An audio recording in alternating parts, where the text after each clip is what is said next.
মস্কোর মূল সড়কে শত শত গাড়ির মাঝে চলা এই ট্রাম দেখে বোঝার উপায় নেই চালক ছাড়াই দক্ষভাবে চলছে এটি। মস্কো মেট্রো কর্তৃপক্ষ জানিয়েছে, গেল ৩রা সেপ্টেম্বর থেকে আনুষ্ঠানিকভাবে প্রথমবারের মতো রাস্তায় নেমেছে এআই চালিত চালকবিহীন ট্রাম। এর আগে কয়েক দফা ট্রায়াল চালানো হয়েছে।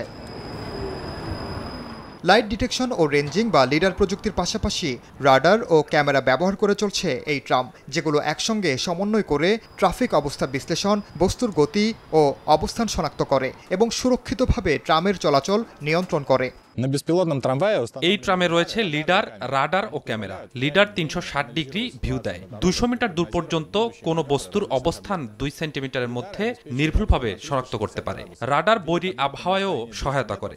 আর ক্যামেরা নির্ধারণ করে সামনে যে বস্তুটি আছে সেটা মানুষ, গাড়ি, কুকুর না সিগন্যাল লাইট।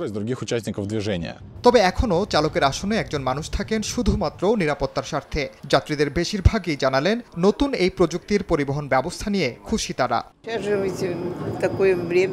এখন এমন সময় যখন এআই প্রযুক্তি চারদিকে ছড়িয়ে পড়ছে। চালকবিহীন যানবাহনের যুগ নিশ্চিতভাবেই আসছে, তবে মানুষকে পুরোপুরি প্রতিস্থাপন করা সম্ভব নয়।